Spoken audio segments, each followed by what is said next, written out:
Welcome to HoodChampionBoxing and Sports.com. Yo, I'm bugging, right? Welcome to Hood Champion Boxing and Sports. In boxing, you find a way to win or you find a way to lose. I'm talking that .com talk because I'm putting together a website right now, so it's on my mind. What else is on my mind is Shakur Stevenson possibly being banned from the Ryan Garcia fight. Let me fix this for you. Now, check this out. Shakur Stevenson went on record, and, he's pissed off. He's embarrassed. Everybody's been picking on him, and he's frustrated. So Shakur Stevenson is kind of singled out Ryan Garcia. Out of everyone that's clowned Shakur Stevenson, turn that fan off, right? Out of everyone that's clowned Shakur Stevenson, he seemed to have really latched on to Ryan Garcia. I guess he feels Ryan Garcia is an easy target. But let me tell you something. All Ryan Garcia did was just, kind of talk a little bit about how he felt Shakur was a little obnoxious, arrogant. Talked about inviting him over to where, he was at, I guess, sitting one day in a show or somewhere. Shakur didn't want to come. He was acting more like, nah, you come to where I'm at. That's how Ryan Garcia explained it. Anyway, everyone kind of seemed a bit relieved to see Shakur Stevenson, perform the way he did against Edwin De Los Santos. Now, the thing is, for a guy like me, I wasn't surprised because Shakur Stevenson is an amazing fighter, but you just knew as you start to move up the ladder, you're going to get in there with guys who can fight. And Edwin De Los Santos, not only can he fight, that man has power.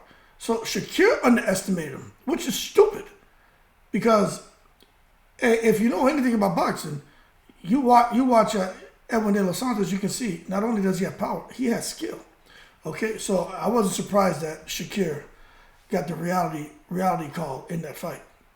But that being said, Shakur is now targeting Ryan Garcia and saying, look, we can fight next, right? And that's what he's supposed to say because he's a little butthurt right now because everybody's picking on him. But then he goes on to say, I'm going to stand in front of you all night long. I promise.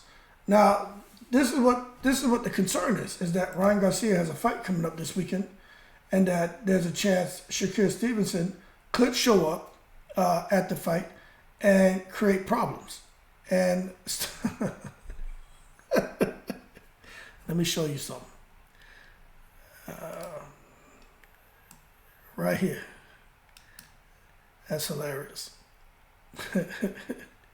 But the concern that Ryan Garcia will get distracted if Shakur Stevenson comes to the fight and now he's in the crowd, for most part probably down in the front row, and shouting stuff at Ryan Garcia, and even before the fight, just, heckling him and creating a distraction. So there's a chance that Shakur Stevenson, even if he wanted to come to that fight, there's a chance that maybe he gets to Houston where the fight's being held, but he doesn't actually get into the venue. And if he gets into the venue, he won't be allowed to actually come out there to his seats because they don't want any distractions. Now, I'm going to tell you this. I personally think it's a roll of the dice. But I wouldn't be surprised if Oscar De La Hoya allows it. Because Oscar De La Hoya, Bernard Hopkins, that whole Golden Boy staff, they seem to kind of have it out for Ryan Garcia a little bit. But I wouldn't be surprised if they allowed this and then somehow said, well, they're trying to hype up a fight. Because, in my opinion, De La Hoya is thirsty. He's thirsty for another big fight. Now, Shakur Stevenson is not Tank Davis. He's not Ryan Garcia. But I tell you what, Ryan Garcia against Shakur Stevenson on pay-per-view, that would do very good numbers. Very good numbers. And I tell you what, I think Ryan Garcia has a good chance of beating him. I really do. I think he has a good chance of beating him because Ryan's not going to sit back and not let his hands go. He's going to advance. He's going to try to get to him. And Shakur's going to get on his bicycle. He's going to get on that bicycle. And he's going to haul ass around that ring.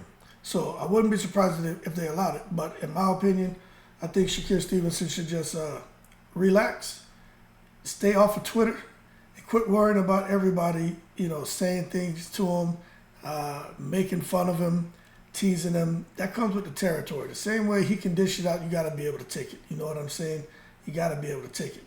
But as far as him going up to 140, Shakur Stevenson, to fight anybody, Ryan Garcia is where Ryan Garcia needs to be. Ryan Garcia is a big boy. Him and Devin Haney really should be fighting at 147, but they can get their bodies down to 140. But for Shakur Stevenson, I just think it's like Adrian Broner. 130, he was pretty good. 135 seems to be doing okay. But once you start getting up past 135 for Shakur, I'm just not sure his style and the fact that he doesn't have the power, I'm not sure he's going to be able to survive at 140 pounds. People talk about what Mayweather did. Mayweather had power. All right? Y'all can say what you want. Wasn't nobody just running in on Mayweather. Okay? From the lightweight classes up to 147 and 154. Nobody just tried to walk through Mayweather. And Mayweather was definitely the smaller guy. But he had some pop. Okay? So that being said, we'll see what happens. I think Ryan Garcia is in tough against this guy, Duarte.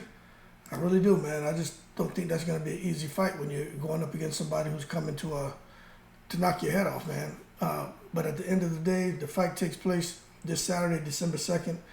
Going to be at 8 p.m. Eastern, 5 p.m. Pacific, taking place at the Toyota Center in Houston. Going to be streaming on DAZN. The division is going to be at 140 pounds. No titles at stake.